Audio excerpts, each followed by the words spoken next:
serious?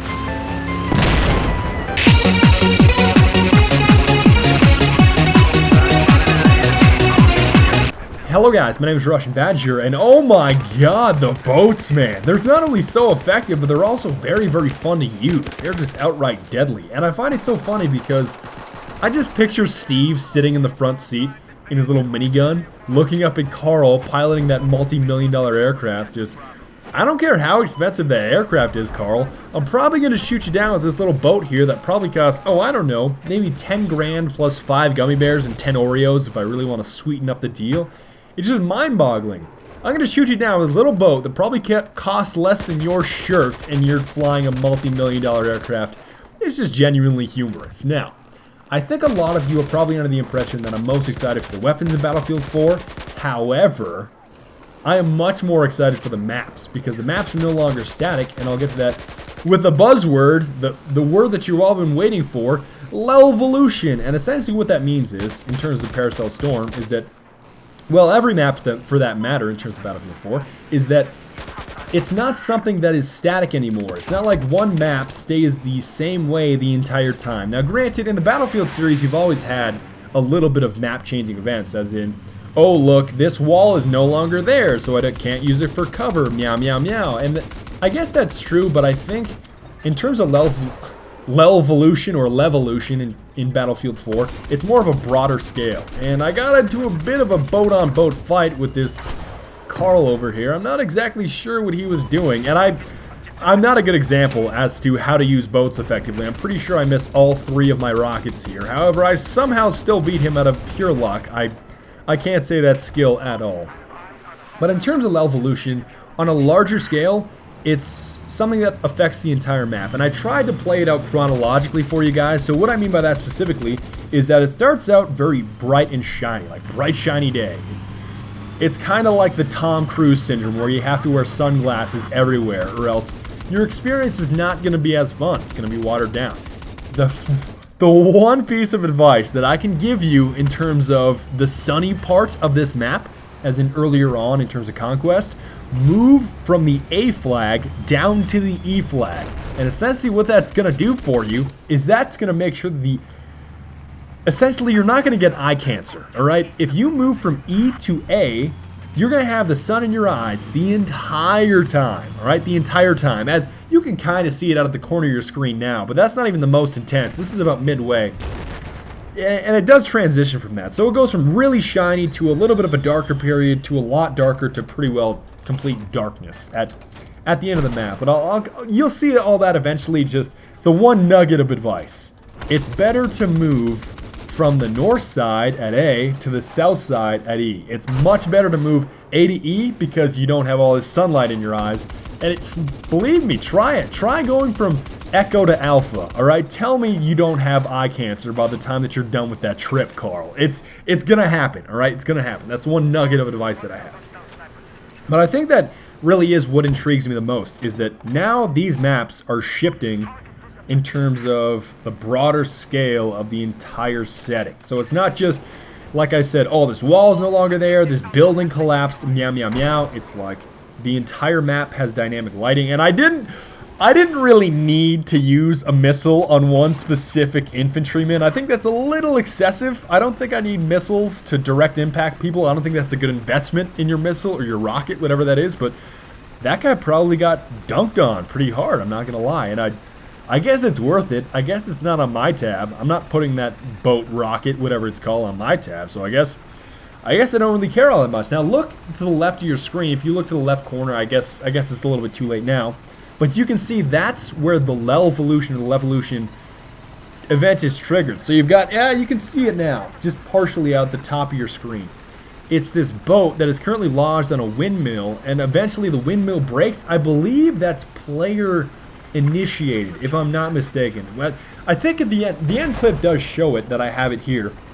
But I believe that LELVOLUTION event, or the LEVOLUTION event, is triggered by somebody blowing up or having some sort of explosives around the windmill, and then it dislodges the ship, it crashes into sea, and then essentially it's like a mad scramble for the AA gun on top of the deck. And I got a little carried away here. Okay, so I pull out this car. Oh my god, that's a little excessive. I don't think do I have to...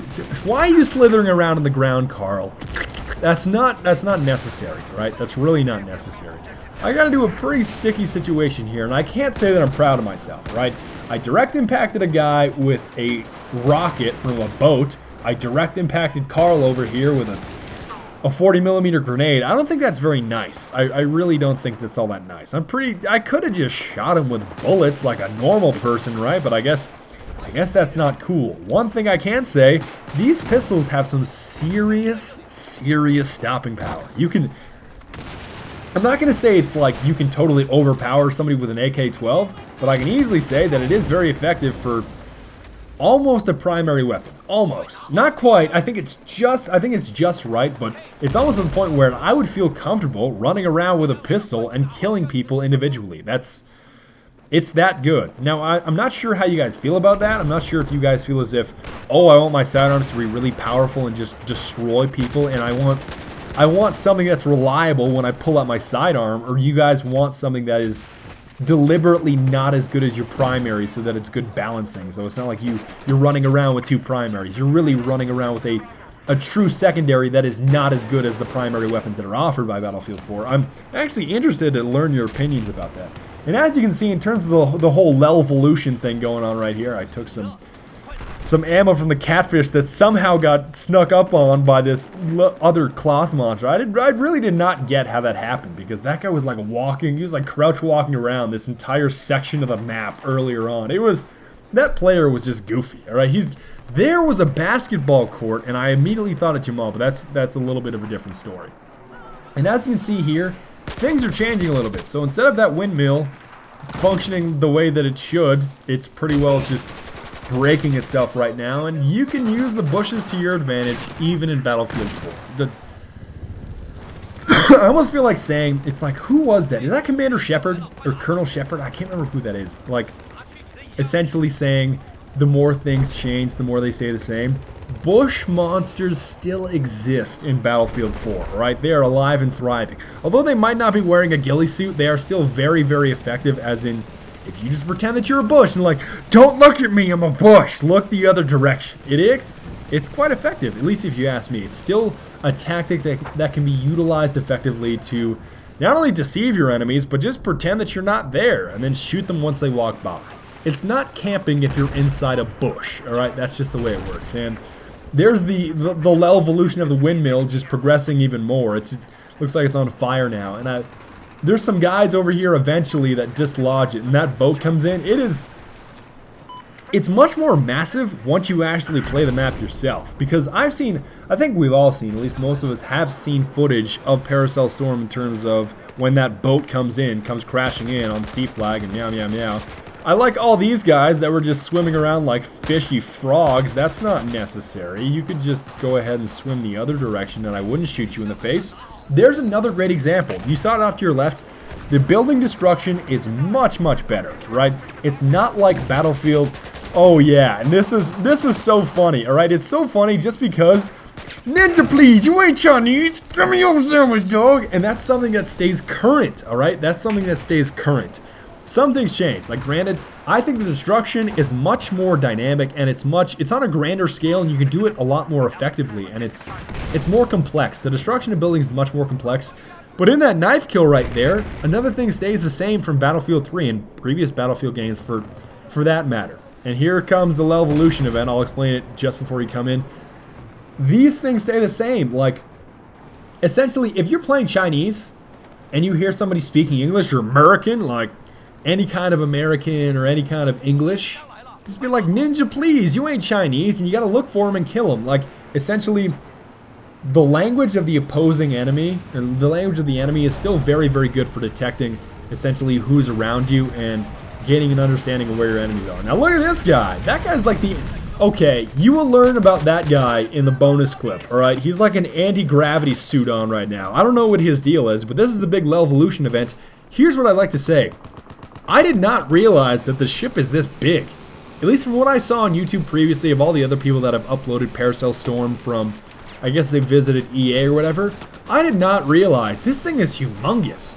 And essentially what happens is, as soon as this thing crashes ashore, everything around Sea Flag becomes party like over and over and over again. Everybody wants to come over the sea flag and touch this thing or lick this thing. I don't get exactly what they're doing. It's like, do you want to repaint the ship? Do you want to find the velociraptors that have eaten half the crew? Or actually, I'm pretty sure they ate all of the crew.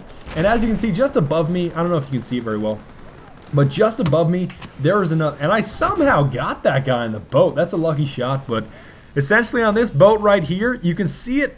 Look just to the bottom right of the CN right there, or to the right of the Chinese flag. You can see the AA gun. Everybody scrambles for that as soon as you get over there. So that's a major point if you really want to take C. And that's essentially the way the LELVOLUTION works on this map. And I think it's very, very fun to see because it's a map that starts out rather jolly with all this sunlight and everything else, and then it turns darker, and then it turns extremely dark, and then the ship comes in and everything gets torn to shreds because the T-Rex is unloaded, and nobody likes a T-Rex except for that one guy in his backyard with the doghouse. You guys all probably remember that anyways. And just to give you guys a quick update, I'm going to be gone in London from tomorrow, which is really today because it's 1 in the morning. But from Tuesday until Saturday, so I won't be able to upload anymore. I might just make videos in advance. I haven't really decided yet. But this is the first one of many. So I'd like to thank you guys very much for watching. I will see you guys next time. Auf Wiedersehen und bis bald und later.